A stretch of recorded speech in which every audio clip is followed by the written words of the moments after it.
20 accidents, 7 levels. I spent hours compiling some of the most disturbing accidents ever caught on survival shows. We'll start with some unsettling biting incidents and go deeper into accidents so horrifying you'll question if they're real. So, let's start at the tip of this iceberg. Level 1. Primal Survivor. In 2022, while filming an Amazon segment for the show Primal Survivor, host and survival instructor Hazen Odell felt a sharp sting on his foot, and what happened next was what he described as the most pain he's ever experienced. The moment happened while Hazen was snorkeling and working his way back upstream against the current. Since the water was shallow, he was pushing himself forward by stepping along the sandy riverbed. That's when he unknowingly stepped on a stingy creature buried under the sand. Hazen suddenly felt a sharp puncture from behind his foot, and he immediately recognized what it was: a stingray. Freshwater stingrays often hide this way for protection, and when something presses on them, they strike right upward with their tail.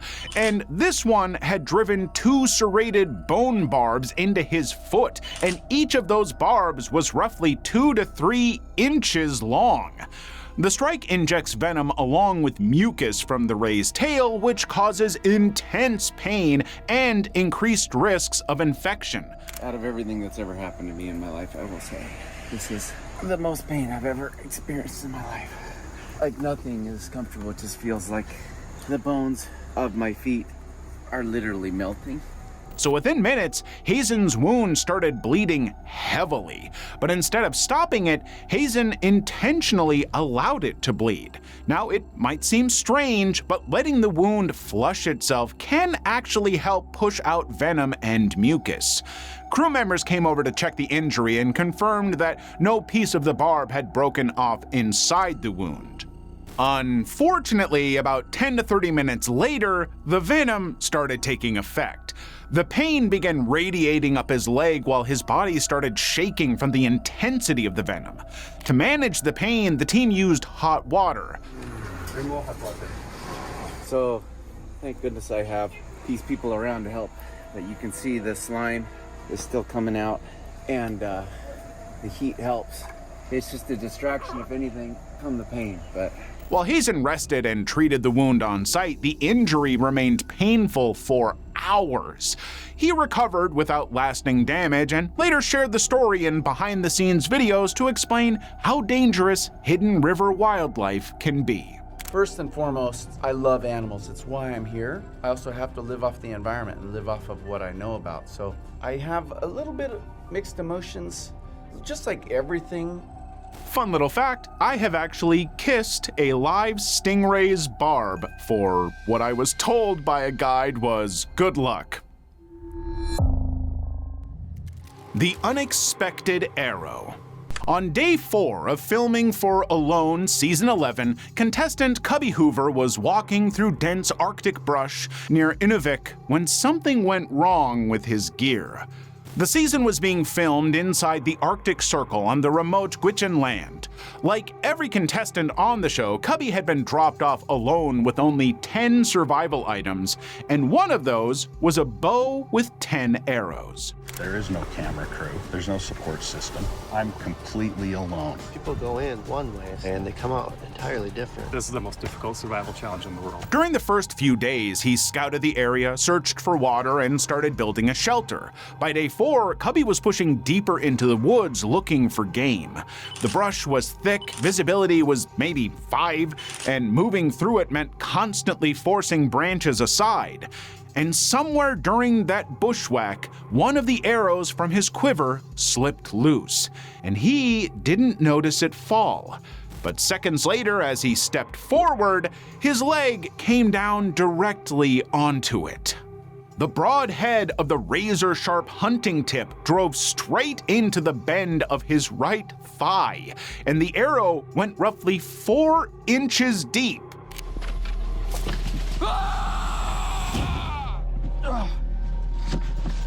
Arrow in the leg. It slipped out of my quiver. and I just stepped right into it and went right at the bend of my leg. Man. Ha! Just thinking about that. No thank you. His camera caught the moment, and Cubby was left screaming in pain. But the reality was that the arrow in his leg was dangerously close to his femoral artery, meaning he didn't have much time. So instead of panicking, he switched into survival mode. First, he cut open his pants to have a clear idea of the wound. Then he carefully rotated the arrow so that the blades wouldn't tear more muscle on the way out. And then slowly, he pulled it free. He then quickly wrapped the injury with his emergency compression bandage and limped back toward the camp. At first, he tried to convince himself he could keep going, but the more he looked at the wound, the clearer its severity became. The puncture was deep, his movement was already getting worse, and infection in that environment could turn fatal fast. So, a few hours later, Cubby reached for his satellite phone and tapped out. There's no way I can stay. 4 days. That's it. Hey, it's Cubby. I got an arrow in my leg, and so I guess I'm officially tapping out. The medical team evacuated him that same evening and treated the injury at a hospital. Luckily, the artery wasn't hit, and he eventually recovered. The Cliff Tragedy. In the island with Bear Grylls, a group of ordinary people was dropped on a remote island and left to survive for 6 weeks with almost nothing but a bit of sanity. With no one to help and obviously no food deliveries, the situation had started to wear everyone down. By the 4th week, the men's camp was struggling to secure a steady supply of food, and the biggest problem was hunger. So the group decided to try something risky. They sent 2 people on a long coastal expedition to search for food along the shoreline. One of them was Patrick Dauncey, a 19-year-old student who had volunteered to help. The route looked manageable at first, but the coastline wasn't a flat beach. It was a series of steep ridges and rocky ledges carved out by the ocean. Every section required careful footing, especially with waves spraying the rocks and making them slippery. Still, they kept moving forward. He climbed along a narrow ridge using his hands to balance as he stepped across the uneven rocks. But then, his foot slipped, and there was no time to grab anything.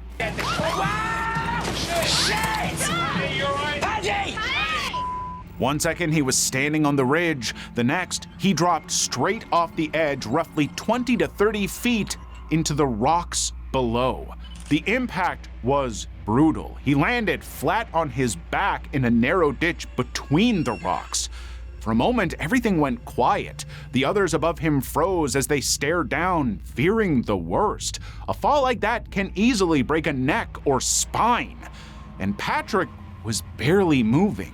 However, a minute or so later, he lifted his arms and then his legs. This was the first sign he might still be okay. Now, it was important to get him out of there in time, so the group rushed down the slope and pulled him toward a small cove to get him away from the rising tide. Patrick complained about pain in his leg, but he was still conscious and talking. Even so, the risk was too high to ignore. The safety team was called, and within hours, Patrick was evacuated from the island and flown to a mainland hospital for scans. Surprisingly, the CT results showed no fractures and no internal damage. And after a fall that easily could have ended the entire experiment, he walked away with nothing more than a few bruises. Level 2. First Day Hit. On March 1st, 2023, the premiere episode of Survivor Season 44 opened with the usual chaos of the first challenge in the Mamanuca Islands. But before the first day was even over, one contestant was already out of the game. It was Bruce Perrault, a 46-year-old insurance agent from Warwick. Like the other 17 players, he had just arrived and was assigned to the Tika tribe. The first big moment of the game came in the form of the opening challenge. It required players to crawl through thick mud under low wooden beams to grab and move their tribe forward.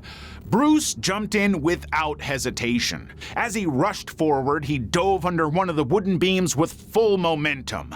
But the clearance was lower than it looked. Instead of sliding under it cleanly, the top of his head slammed straight into the beam. Brandon, hit the mud first! There goes Matt!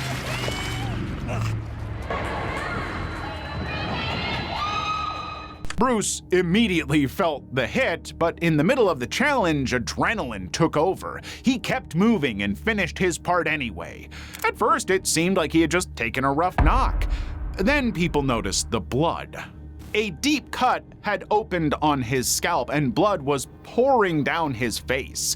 Still, Bruce insisted he was fine and walked back to the tribe mat, but a few moments later, things got worse. He became dizzy, staggered on the beach, and then collapsed. That's when host Jeff Probst stepped in and called for medical attention. The medical team rushed over, cleaned the wound, wrapped his head, and even gave him oxygen while checking for signs of concussion. Surprisingly, after the initial treatment, Bruce was allowed to return to camp with his tribe, and for a few hours it looked like the crisis had passed. However, later that day, the headaches started getting stronger. He struggled to focus, became lethargic, and the symptoms clearly weren't improving.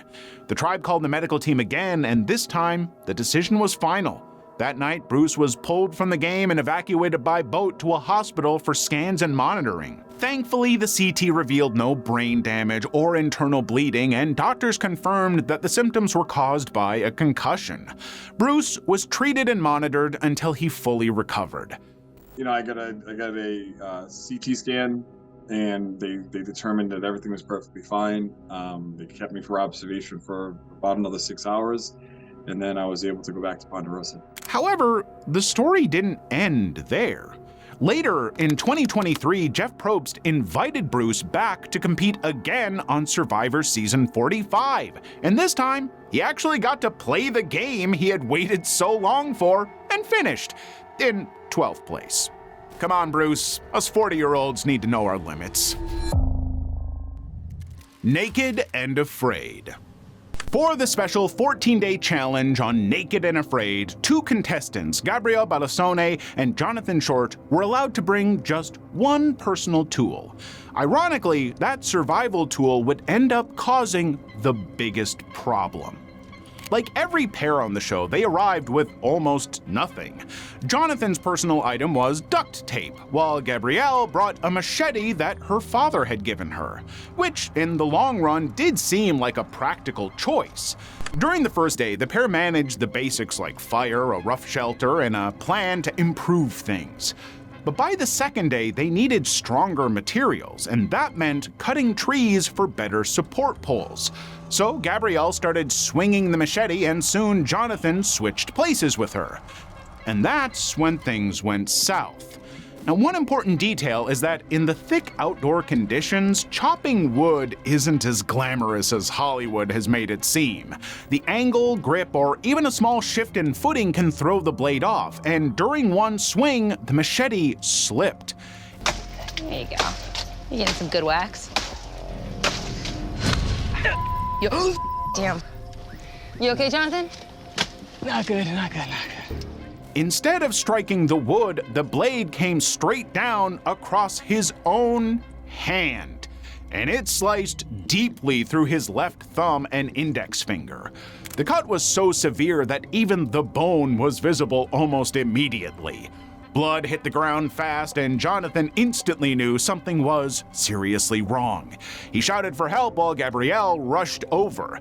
A medic was called to the scene. After examining the wound, he confirmed the damage was serious, and the major concern was that he might have cut a vein. The clear recommendation was evacuation to a hospital for further treatment, but Jonathan refused. Gabrielle, I don't know if you want to be on a team with this guy. Just gonna say, doesn't seem like he's making the best decisions. He insisted he could continue, so the medic cleaned the wound, wrapped the hand tightly, and gave him antibiotics. At that point, it looked like he might push through, except the environment wasn't helping. Over the next few days, the injury kept getting worse. The swelling increased, the fingers started going numb, and simple survival tasks became almost impossible. And eventually, the reality caught up with him. Around day 5, the pain and loss of hand function forced Jonathan to tap out and accept medical evacuation. He later received proper treatment, leaving permanent scars, but no long-term disability. Extreme heat evacuation. During filming of Survivor Kaohsiung in Kaohsiung, contestants were already dealing with extreme conditions, but on day 9, the heat pushed one challenge far past its limit. One of the players caught in it was Caleb Reynolds, a former U.S. Army veteran from Hopkinsville. By that point in the game, the castaways were already worn down. Food was scarce, sleep was limited, and dehydration was a constant.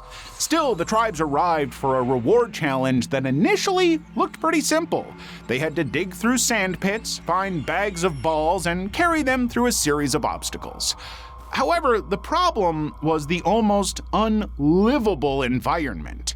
Temperatures were pushing well above 115 degrees, and the humidity made it even harder to cool down. What was supposed to be a quick challenge stretched well over an hour as players struggled to dig through the heavy sand.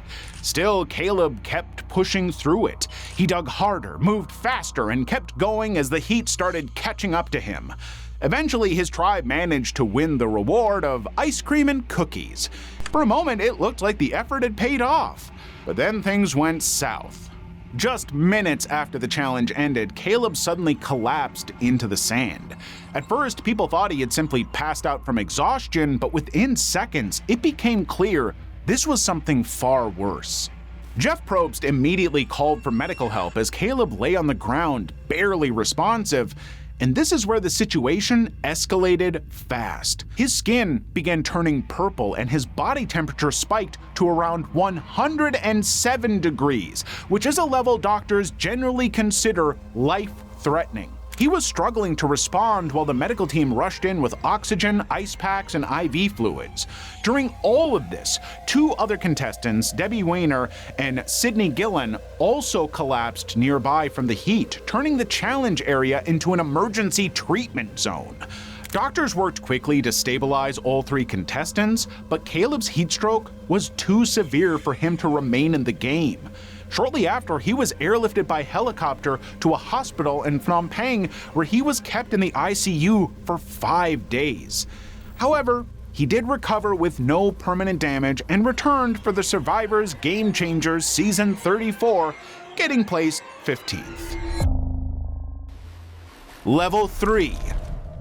Jonathan Penner's injury. Day 13 in Survivor Micronesia Fans vs. Favorites should have been just another challenge. The Irai tribe was chasing bags, diving, and scrambling for the reward.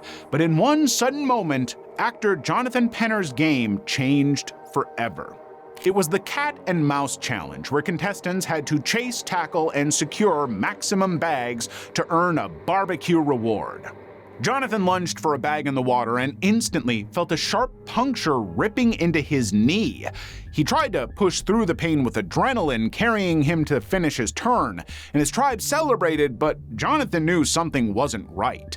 Back at the camp, the wound didn't improve. A medic came in to dress the wound, but the unsanitary environment and hidden debris in the puncture allowed infection to take hold quickly. Within a day, his knee swelled, turned red, and began oozing pus. He tried to hide the severity, not wanting to appear weak or jeopardize his tribe's chances, but the pain worsened. His movement became limited and a fever set in. It was clear that this was no longer a minor injury. By day 15, the infection had escalated to a point where the medical team determined that Jonathan's life and limb were at risk. Reluctantly, he agreed to the evacuation. Jonathan was taken by boat to a hospital where doctors removed debris, treated the infection with antibiotics, and monitored him to prevent sepsis. The evacuation ended Jonathan's game in 15th place, but it likely saved him from serious complications. He eventually recovered fully, returned stronger for Survivor Philippines, and used his prior experience to help advocate for player safety. Trying to advocate for player safety after you're like, no, don't take me out of the game, I'm fine, and there's like pus oozing from your purple swollen knee? Okay. The Samoa collapse. It was day 15 of Survivor Samoa. Players were already drenched by relentless rain and exhaustion, with mud sticking to everything. That morning, the tribes lined up for the combined reward and immunity challenge, a blindfolded obstacle where giant balls had to be pushed through a maze. Russell Swan, the leader of the Galu tribe, was at the front, shouting instructions and driving himself forward. But then, halfway through, he staggered, slumped onto the puzzle table, and collapsed to the ground. Everyone was shocked. They hadn't seen it coming. However, once we reviewed footage from the first 2 weeks, it made sense. Russell had been giving his A-game since day one. He was constantly rebuilding shelters, gathering firewood, and keeping the ground organized, all while barely stopping to rest. The combination of heavy rain, minimal food, and little water intake had quietly pushed him to the edge. And on this day, his body finally gave out. The challenge halted immediately. Jeff Probst called in the medical team. The medics confirmed what we feared. Russell was severely dehydrated. His blood pressure was critically low, and his heart rate had dropped to 68 beats per minute. At this stage, one wrong move could have been catastrophic. Russell briefly gained consciousness and everyone breathed a little easier, only for him to faint again while trying to sit up. Oxygen, IV fluids, and electrolytes were rushed in. Jeff stayed close while trying to reassure the rest of the members, but in reality, he too was shocked, as he later admitted. This was one of the scariest moments in Survivor history. The medical decision was clear. Russell had to be transported off the island for intensive care.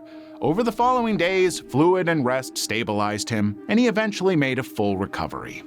I know some of these folks on Survivor, it's a contest. You want to push yourself as hard as you can to stay in the game, but it's a long game, so you need to kind of meter it out like a marathon. You don't start and continue a marathon at a full sprint. You gotta pace yourself. I guess that's my advice for any of you who end up on Survivor. A wild close call. On day 27 of Naked and Afraid XL Season 7, survivalist EJ Snyder was working in the Louisiana swamps when a simple step turned into one of the worst injuries the show has seen. The season was filmed in the Atchafalaya Basin, which is known for deep water, sharp debris, insects, and thick vegetation. That day, EJ was trying to clear water lilies from a fishing area. To reach the spot, he stepped onto a willow branch that stretched across the swamp about 12 feet above the water. It looked stable enough to walk across, but halfway over, the branch suddenly snapped. EJ dropped straight down into the murky water below. However, the fall itself wasn't that much of a big deal. The real problem was the broken branch and debris hidden under the surface. When he landed, one of those sharp pieces pierced straight into his groin. Try to castrate me! Son of a swamp! You! EJ quickly climbed out of the water, and as soon as he looked down, he knew it was bad. Multiple deep cuts had opened across his scrotum, with one tear splitting the tissue in 2 places to the point that EJ recalled seeing what the insides looked like. What does it look like? It's like a little brain-looking thing. Really? If I could... So monkey brains is an accurate description. Probably. In a normal environment, that kind of injury would already require urgent medical care. In a swamp full of bacteria and contaminated water, the risk was a little worse. So the medic examined the wound and warned of possible loss of tissue or even sepsis. The safest option was to leave the challenge and go to a hospital. But EJ made a different decision. Instead of tapping out, he asked the medic to stitch the wound on site. The procedure was done in the field with 8 stitches placed directly into the torn tissue without anesthesia while he remained fully conscious. For the next several days, he was ordered to stay out of the water and limit movement, and despite not following those instructions very well, the wound eventually healed without any infection or threat to EJ's lineage. Just remember to say no if EJ asks if you want to see his scar. The incidents so far were dangerous, but in the coming levels, survival isn't guaranteed. So subscribe and buckle up. Level 4, Island Aftermath. After months of planning, filming, and surviving the harsh conditions of Survivor Millennials vs. Gen X, Sunday Berquest had made it through the islands of Fiji. But the danger only increased the moment the game ended. While competing, Sunday had brushed off a small bug bite on her elbow. At the time, it seemed like just another nuisance among the dozens of bites every contestant endured. I got a bug bite the day I was right before we got on the boat to come home. And by the time I got to Minnesota, my elbow was swollen, from here to here, red and hot. And 2 days later, I was delirious and I could hear myself not making sense, and I ended up with 104 fever in the hospital with a staph infection. She finished the season, packed her bags, and prepared for the long journey home, unaware of what was quietly brewing beneath her skin. The first real sign came at the airport. Her arm felt hot, swollen, and stiff. She dismissed it at first, blaming it on the travel fatigue and long hours she'd spent in the sun. But as the 12-hour flight to Los Angeles progressed, the swelling worsened, creeping from her elbow toward her forearm. By the time she landed and waited for her connecting flight to Minnesota, her arm was noticeably big, red, and tender to the touch. The situation escalated quickly once she arrived home. She immediately went to get checked and was prescribed antibiotics, but the infection didn't respond. By the end, she had a fever of 104.5 degrees Fahrenheit, slurred speech, and even difficulty walking straight. Doctors couldn't figure out what was causing it until she mentioned her Survivor exposure and the conditions she endured on the island. The next day, emergency surgical intervention became necessary. 2 procedures were performed to drain the infection and prevent it from settling into the joint or the bone. And Sunday had to stay in the hospital for about a week before she was discharged with no permanent damage. However, 5 years after her Survivor experience and following battles with 2 cancers, Sunday passed away in April 2021. Icy Survival Toll. The Naked and Afraid segment we saw before was shot in South Africa, where the conditions, while harsh, were not very extreme. This challenge, however, took place in the Montana Rockies, where the temperature dropped below 0, and in the middle of the frozen wilderness were Sarah Salmond and her partner, Dave Tucker, barefoot, naked, and very much exposed to constant snow, ice, and freezing ground. On the eastern edge of North America's Continental Divide, looming over Montana's untamed wilderness at 6,300 feet. From the first steps, the cold was relentless. They had to keep moving just to stay alive. And they did try to make shoes from the fur they were given, but they only lasted a while before the snow got in. Now, scientifically speaking, standing barefoot on ice can quickly lead to frostbite, but if you stay on ice for long, it can cause numbness, loss of sensation, and permanent tissue damage. And with each step, Sarah was getting closer to that outcome. I'm cold, and I don't want to be cold tonight. The temperature's only going to drop. Firewood is definitely our #1 priority today. I can't feel my feet. I'm in a lot of pain and I'm really cold. Her feet grew numb and sharp stabbing pains set in. By day 3, the damage was so severe that continuing the challenge became impossible. She tapped out, ending her time in the Rockies earlier than planned. I can't stay here anymore. I'm in a lot of pain and I'm really cold. I'm not really confident in myself making it through the challenge. So I think it's better for me to leave. However, the consequences didn't end there. Once back in civilization, the lasting effects were clear. Testing confirmed permanent nerve damage to the soles of both feet. Sarah experienced chronic numbness that affected her balance and everyday activities. The public first learned about the injury when the episode aired in May 2020, and discussions on social media began highlighting the physical toll of Naked and Afraid. Fans and viewers quickly understood that what looks like a short stint on TV can have irreversible consequences. Risk and Run. Australian Survivor Champions vs. Contenders 2 pushed contestants to extremes in Fiji, and for Ross Clark-Jones, one challenge changed everything. The 53-year-old professional big wave surfer had built a reputation for being the big man, the one who isn't afraid of anything. But on day 28 during a multi-stage immunity obstacle course, that courage collided with unexpected danger. The challenge required running across stepping poles, swinging on ropes, and building ladders under tight time pressure. While swinging over a ditch like Tarzan, the rope Ross was relying on snapped. He fell awkwardly into the below, and his left ankle bore the brunt of the impact.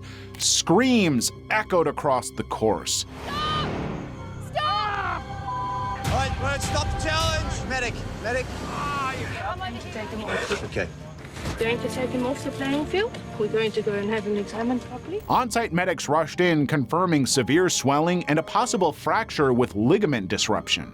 Ross couldn't continue. He was taken off the challenge and eventually returned to the beach on crutches. However, his tribe went on to win immunity without him. Ross has sustained a broken ankle. No. Broken. Medical team has advised that he cannot continue in the game. Oh my God. No. For Ross, the game ended there, but his struggle had only just started.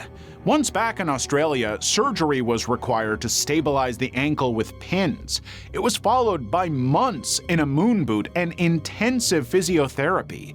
And recovery didn't seem like a long shot. However, the injury caused permanent syndesmosis disruption, which basically means that the ligaments holding the bone and the ankle together were damaged. And the worst of all was that because of this, surfing, his professional career, and the sponsorships all vanished almost overnight. I've had a couple of bad injuries actually. Broke my neck and broke my back, but never broken a bone. I was fine, literally. I thought I was fine. Yeah, you thought you were fine. No, you have to think you're fine. By 2020, Ross publicly claimed the injury ruined his life, so he filed a lawsuit against the production company Endemol Shine Australia.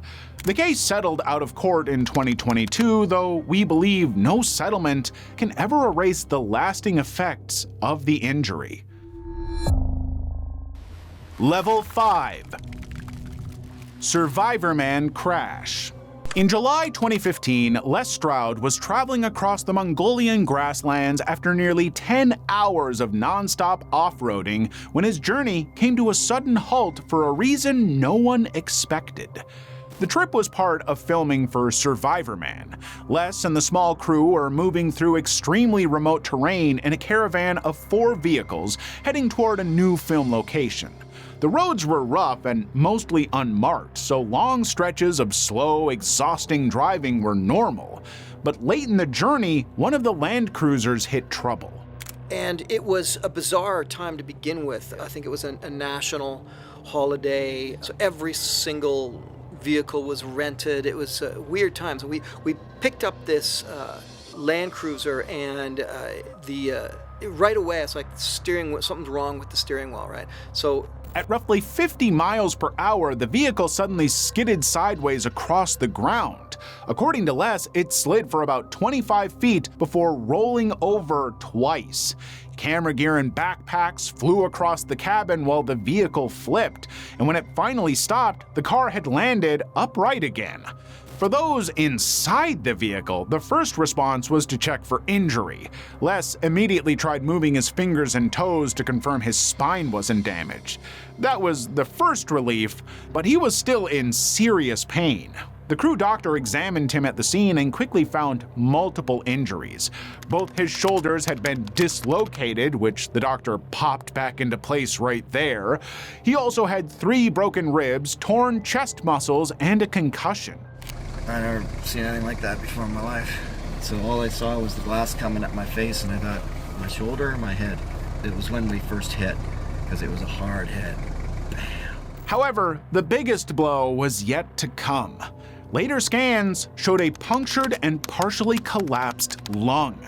Normally, an air evacuation would be the fastest option, but the local team ran into a problem. The helicopters in the region didn't have enough fuel available for an emergency pickup, so the only way left was the road, a 14-hour drive back across the same rough terrain to reach the nearest hospital. Every bump made his broken ribs and injured chest even worse. After initial scans in a nearby city, he was stabilized and eventually flown out of Mongolia for full medical treatment. We still don't know to this day, and we'll never know what actually happened. Did the driver fall asleep? I don't think so. He was a good guy. Maybe he did, though. We were all exhausted. The injuries forced production to shut down early, canceling the final 2 planned episodes in Mongolia. The Jungle Viper. So far, we've seen contestants getting brutally injured on the Naked and Afraid show, but in March 2013, a producer got down with the most brutal and weird injury of his life. Executive producer Steve Rankin and crew were scouting locations in Costa Rica for the filming of Naked and Afraid. They had already walked several miles, checking water sources, survival spots, and emergency helicopter landing areas. While stepping over a fallen tree, Steve suddenly felt a sharp stabbing pain in his foot. A fer-de-lance had struck through his boot. The species is known as one of the most dangerous snakes in Central America, and its venom is particularly destructive. Within minutes, the toxin began attacking tissue around the bite. Pain surged up his leg as swelling spread rapidly. The crew had to carry Steve roughly 2 miles through dense jungle back to their vehicle. From there, they drove to a nearby lodge where a rescue helicopter had been arranged for emergencies. Despite hurrying, Steve reached a hospital in San Jose roughly 2 hours after the bite, and the damage was already severe. Doctors observed rapid necrosis, which is basically tissue death caused by the venom destroying cells and blood vessels. Parts of the wound had begun to decay so quickly that bone was becoming visible. Left foot had begun to necrotize, so it was just decaying. It smelt of death. Emergency treatment started immediately. Doctors administered antivenom and began surgical debridement, a procedure where dead tissue is cut away to stop the damage from spreading further. But even with treatment, the recovery was long. Over the following year, Steve underwent multiple surgeries, including additional debridements and skin grafts taken from his thigh to repair the destroyed tissue on his foot. The bite left permanent scarring and lasting sensitivity. Despite how close the injury came to requiring amputation, Steve eventually recovered and returned to work, continuing his role on the show that had taken him into that jungle in the first place. I would imagine wearing much thicker boots. Level 6. Survivor Bulgaria Challenge. On May 30th, 2009, during the filming of Survivor Bulgaria, contestant Noncho Vodenicherov collapsed shortly after completing a physical challenge. The season was filmed at Goda Beach Resort, where 24 contestants competed in the survival-based competition. Noncho, who was 53 at the time, wasn't just another participant. In fact, back in Bulgaria, he was the mayor of the town of Radnevo, and he had also had a background as a stuntman and performer. Before filming began, he had undergone the standard medical screening required for contestants and been cleared to compete. For the first 2 weeks of the game, everything seemed normal. He participated in challenges, attended tribal councils, and remained in the competition while several other contestants were voted out. Then came day 14. After finishing a physically demanding challenge, Nancho suddenly collapsed. Witnesses said he clutched his chest before falling to the ground. Medical staff rushed in immediately. Both Filipino and Bulgarian doctors working on the production began emergency resuscitation efforts on the beach. They attempted to revive him for roughly 15 to 20 minutes, but the attempts were unsuccessful. The cause was determined to be cardiac arrest. Nancho Vodenicherov was pronounced dead shortly afterward, making it one of the most shocking incidents to occur during the filming of a Survivor franchise. The cast and crew had just watched a fellow contestant collapse and die in front of them. Production stopped for the day as everyone processed what had happened. Meanwhile, news of the death quickly spread back to Bulgaria. In Rodnevo, local authorities declared several days of mourning for their mayor. And despite the tragedy, filming resumed shortly afterward, and the season eventually aired later that year.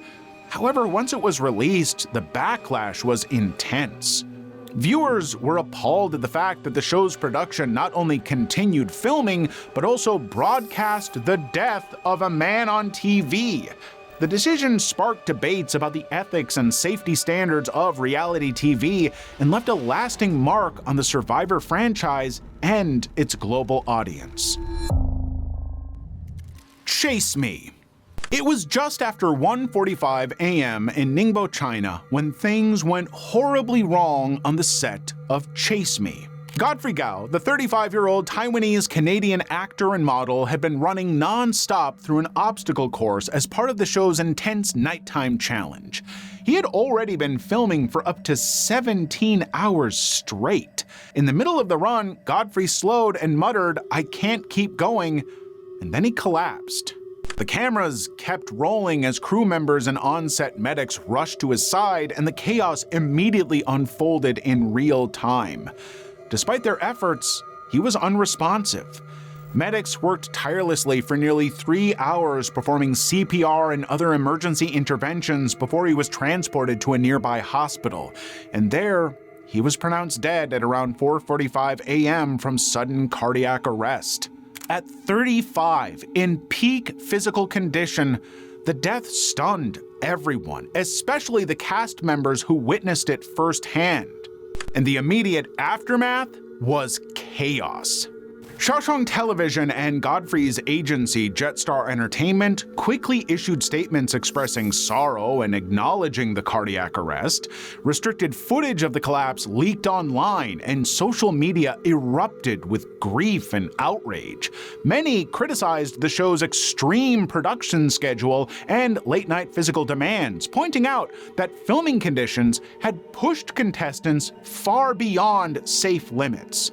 I mean, I know it's a challenge show, but you still have to actually have some safety standards.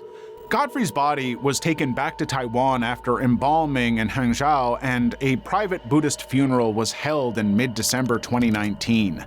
The tragedy triggered international discussion about safety standards in high-intensity reality competitions, especially those that push participants to exhaustion.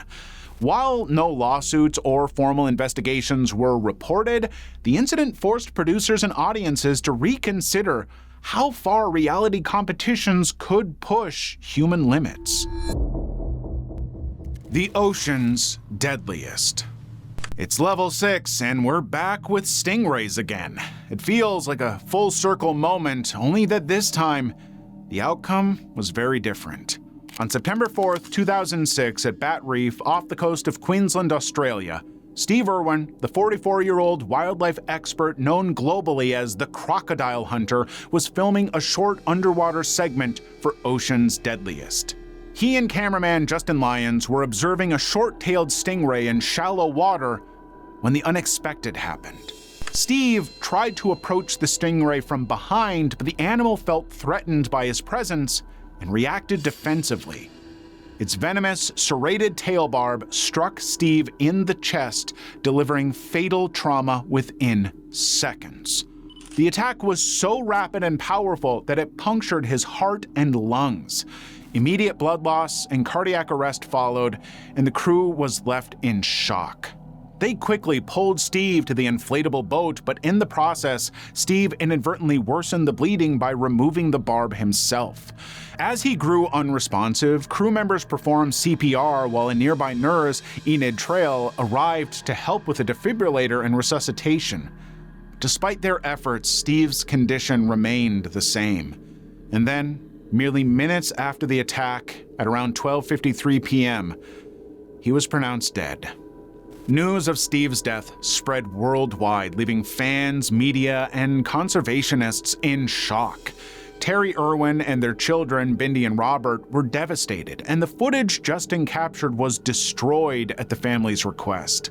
He was buried privately at Australia Zoo on September 9th, with a public memorial soon after, as tributes focused on his lasting impact in wildlife conservation. Now, his family carries on his work through Australia Zoo and Wildlife Warriors, honoring him annually on Steve Irwin Day. Helilogging. September 16, 2013 began like any other day in the Willamette National Forest in Oregon. Bart Colantuono, a 54-year-old veteran helicopter pilot with over 19,000 flight hours and a familiar face from Axemen, prepared his 1962 Bell UH-1B Iroquois for a routine log lifting operation. Because it is so intense, it is so dangerous, it is so fast-paced. At any moment, you can make a mistake and cause somebody serious injury. Transporting heavy logs from a remote cutting site to the log deck is a precise, physically demanding task, highly dependent on a flawless mechanical performance. Around 3:40 p.m., as Bart lifted a load, a sharp snapping sound from the helicopter's upper tail boom attachment points rang out. He reacted immediately and released the logs electronically. He had been doing that for years, and it worked every single time, but this time, the release could not prevent the cascading failure. Within seconds, both tail boom attachments failed completely, causing the tail section to detach. The helicopter immediately lost stability. It began to invert, rolling forward into a rapid, uncontrolled spin. Bart was trapped in the cockpit as the aircraft tumbled upside down. The rotors struck the ground, twisting the fuselage and making it impossible to recover. And the whole sequence unfolded in mere seconds. The helicopter impacted the ground at high velocity, crushing the fuselage and delivering blunt force trauma to Bart's head and upper body, and he died on impact. Emergency responders later confirmed that death was instantaneous, as the structural collapse of the aircraft left no room for survival. A pilot who appeared on a popular national TV show died when his helicopter went down in Lynn County. The chopper crash was breaking news last night right here on the 5 o'clock news. Bart's crash underscored the fragility of even the most routine helilogging operations. Years of mechanical wear, overdue inspections, and fatigue in critical components created conditions where a single lift could turn fatal. Just great concern for the family of the deceased and all of his co-workers and friends. The investigation confirmed tail boom failure as the primary cause, with contributing factors including the helicopter's age and maintenance history. Level 7. Bering Sea Tragedy. You think you know the dangers of crab fishing, but then something happens that makes it painfully real. On February 26, 2021, aboard the crab fishing boat FV Patricia Lee, Todd Cochetin, a 30-year-old deckhand, learned just how unforgiving the Bering Sea can be. The 250-mile-wide storm barrels out of the Arctic and onto the Bering Sea, colliding with warmer waters spawned in the south, fueling the gale's powerful 60-knot winds and 20-foot seas. Todd was in the middle of a standard crab pot operation. The wind was howling, waves slamming against the deck, and the crew was focused on getting the heavy metal cages secured, which aren't small traps. They're 800 pounds of solid steel swinging on winches and cables, unforgiving in rough seas. Try to do what I can and try to keep fishing, keep the boat fishing. And then it happened. One of the crab pots swung unexpectedly and hit Todd with devastating force. There was no one at fault, not any human error, just the sheer weight of the equipment combined with the chaos of the stormy deck. The impact crushed him and left severe internal injuries that couldn't be overcome. Medics rushed to help, the crew radioed for evacuation, but despite every effort, Todd died on board. The news spread across the Bering Sea fleet like wildfire. Captains who had worked with him before were visibly shaken and struggling to process it. It doesn't take much for one of those big heavy steel pots, 788 pounds, to fall over, break an arm, break a leg, break a back. They're more dangerous for you than the wave. Todd's death wasn't just another accident. He was the last surviving member of his immediate family, making the loss even heavier for those who knew him. Discovery's unaired disaster. It was the early hours of February 10th, 2013 at Pulso Rosa Movie Ranch in Acton, California. The crew was preparing for a nighttime sequence for a new military-themed survival show on the Discovery Channel. Among them were Michael Donatelli, a decorated Navy SEAL veteran brought on to showcase elite survival skills, cameraman Darren Rydstrom, and pilot David Gibbs, who operated a Bell 206B Jet Ranger helicopter. Around 3:30 a.m., the helicopter took off for a low-level shot. The plan was to fly close to the terrain to capture dramatic angles for the cameras, but since the sun was not out yet, visibility was limited, so a new interior LED light panel had been installed to illuminate Donatelli for a mounted GoPro. David, the pilot, had noted the glare on previous flights, but proceeded anyway. As the helicopter moved through the valley at about 60 miles per hour, the blinding light impaired David's view. The aircraft pitched down unexpectedly and collided with a ridge slope. The impact was so immediate and catastrophic that all three on board were killed instantly from the fatal blunt force trauma. A local veteran died in a tragic helicopter crash while shooting a reality TV show out in California. Now, the FAA is investigating. They have not said what caused this crash. The Discovery Channel released a statement saying they are cooperating fully with authorities. Their thoughts and prayers go out to the families. Emergency responders from Los Angeles County arrived quickly, but there were no survivors. The ranch fell silent as news spread through the small crew. Production halted instantly, and the network released statements expressing sorrow and cooperation with investigators. Federal authorities, including the NTSB and FAA, launched investigations, and the final report concluded that pilot error, flying in reduced visibility while blinded by the cockpit light, caused the crash. Oversight failures from the FAA did contribute, but it was mainly the pilot. Families filed wrongful death lawsuits against Discovery Channel and the production company, citing negligent pilot hiring and insufficient safety measures. And the cases were settled for an undisclosed amount in 2015. The show, which had been working under the working title Lone Operator, was abandoned and never aired.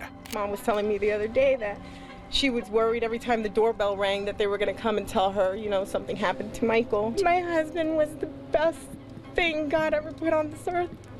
And to date, despite never being aired, this remains one of the deadliest helicopter incidents on a U.S. reality TV set. That was the Survivor Accidents Iceberg, but we did see your comments about a sports TV accidents iceberg, so as per your command, we delivered. Go check it out here.